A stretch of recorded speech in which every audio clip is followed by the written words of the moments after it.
Hello. Hello. Good day. What day? It's Monday, isn't it? I did genuinely forget for a minute. I was running at 6:10 this morning. Just like to say, popped out a 5k. You were Trying to get back. So I have to talk about this for a second before we get onto our topic, because I have talked before about how I stopped running to concentrate on the business. But what I kind of mean is that's not like going for a run around the block like I'm doing at the moment. That's the big adventure runs I've done in the ultras and things like that. You've done an ultra marathon. Don't like to talk about Don't like to talk about it. Six marathons back to back. Yesterday, a lady, I think she's called Sabine, not Sebastian. Oh, really resonated. No, I know. I'm really sorry, but she just completed something amazing. She did all 214 Wainwrights. I saw. Yeah. So I need to put this in right. I'm gonna deliver what she did and then how long it took her, and it's that bit that will put it in perspective. So she just completed all 214 Wainwrights for our summits in the Lake District. Okay, she did it in one go. She probably stopped for the odd sleep and things like that. She did it in just over 6 days. So just think about that. So that's from now to 8:10 Saturday morning and a bit more she was running for, with the odd nap here and there. Just put that in perspective. I think that, like, when we fly to Australia or things like that in the past and we go, now is when we would have landed. Yeah. 6 days she was doing one event for. Now I've done a race where we've done 6 marathons. Oh dear. But it was very different. Like, we did a marathon and we stopped every day. She was constantly going. I don't know the distance. It was far. Anyway, what we're talking about today. So well done to her. I'm really sorry. I should have known her name. I might find it and write it in the comments below. We discovered last week. Now, I get embarrassed when we discover people like this because I feel we should have known about them. No, there is a very apparently well-known YouTuber that we've only just discovered, and that, whether we're not down with the kids or not, I don't know. But we and it's Mr. Beast. And we have watched back-to-back Mr. Beast YouTube videos for the last week. Yeah, we have. So, little bit about Mr. Beast. He's 20 years old. He's been YouTubing for about 7-8 years, Since he was 12. Since he was 12. All he's wanted to be is a YouTuber. So when people were going, go get a job, he was like, well, no, I want to be a YouTuber. We watched an interview between him and Casey Neistat as well. For anyone who knows YouTube, you'll know these names. Now, I think we need to put YouTube in perspective, right? So Mr. Beast has 35 million subscribers from around the world, okay? His view count is billions, okay? In excess of 1 billion, or 1.4 billion, or billions. Doesn't matter. Lots, right? When you put that in perspective to a celebrity in this country who their one TV show got like 6 million views, I think it puts in perspective how big the big YouTube stars are, right? And it's really important, I think, because I think other than like celebrities like The Rock and, I don't know, Ariana Grande and the Jenners, I'm not questioning whether they should be famous or not. I'm just talking about this. These YouTube stars are some of the ones with the next largest amount of exposure worldwide. And yeah, we've only just discovered him, which is very bizarre, isn't it? But what we liked about him and why we're talking about him today, because he's not related to business in the traditional sense as we're talking, but as we said, was it week before last, about books that inspire us, and how we said that actually that side of our office is more inspiring than that for us in terms of things that are dramatically different from what we talk about in our business life, but actually get us motivated, they excite us. They are just so off the wall different sometimes that actually it's just a little bit of a change from the normal or what we focus on. He was a really good example of that, because we came and going, he's a bloody genius. He's a bloody genius. Well, it's one of those, isn't it? He didn't go to business school, finish business school with a book that says insert company name here to be successful. He doesn't do that. He does pretty much everything you shouldn't do, right? Yeah. And that's made him successful.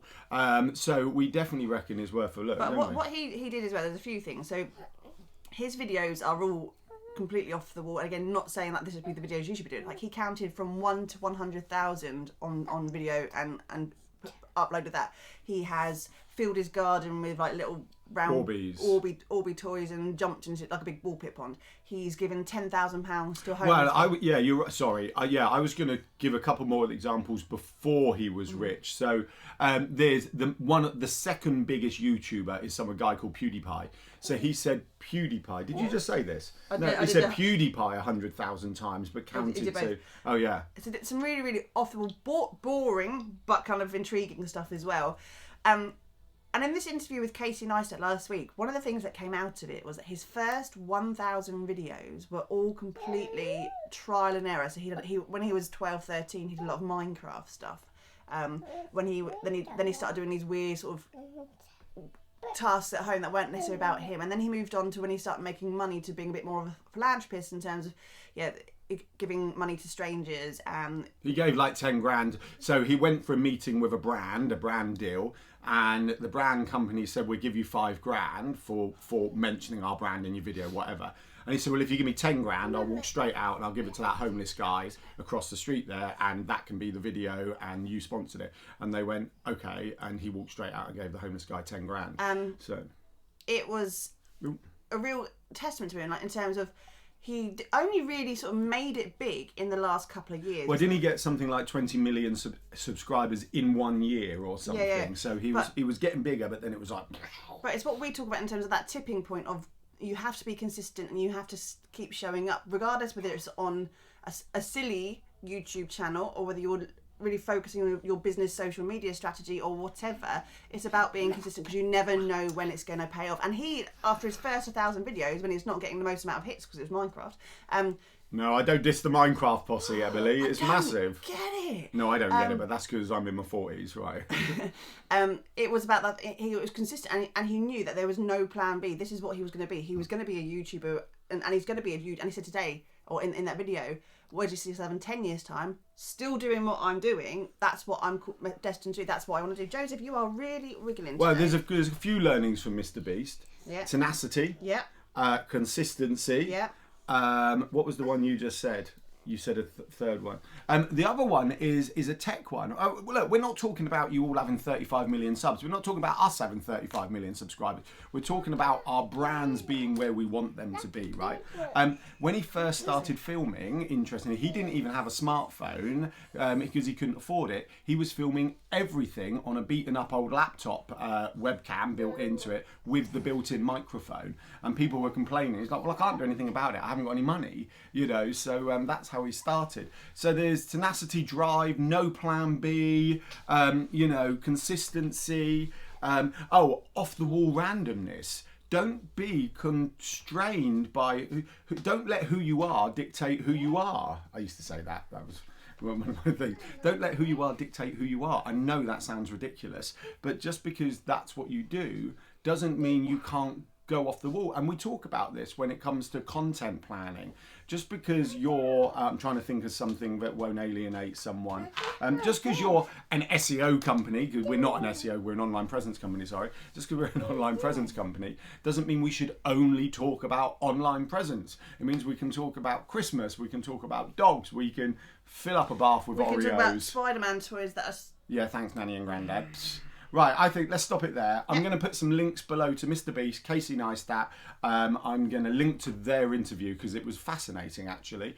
And go and explore them. And don't sit there and go, kids of today. Sit there and go, wow, actually, these kids of today may have something. Because that was a really, really, really good one, actually, because we started going, what a fabulous business person he is in his own right, because at the age of 20, he's made a plan, he's pushing it, and he's making money from it, as a big one as well. Yeah. Making a lot of money from it, and he's doing stuff that we wouldn't even dare to have tried. No, I agree. And sorry, one of the last things from him in the interview, he says, well, if others were spending an hour thinking of their video, I wanted to spend a day thinking of my video. If others were spending 5 hours editing, I wanted to spend 15 hours editing to make sure it was the slickest and the best. And that really resonates, especially with us. We're very time poor, with the kids. Or let me rephrase it. We're not time poor. We don't have as much time as we'd like. Is how I'd always rather word it. Actually stop it, sitting back, doing that extra bit of planning, that extra bit of, delivery and everything else. Right, let's stop. I love how he does that. He's like, Well, I tell you what it is. It's my head. My head goes, you've repeated everything 3 times. There's no point repeating it 4 times. Let's let everyone just have a fab day. Find someone different that you never usually follow. Yes, make your next bit of content about something very different. That's not what I just said, but thank you. All right, what did you say? I said find someone to follow that's different to what you'd normally watch. That as well. Well done. High five. Yes. Happy Monday. See you later. Bye. All right.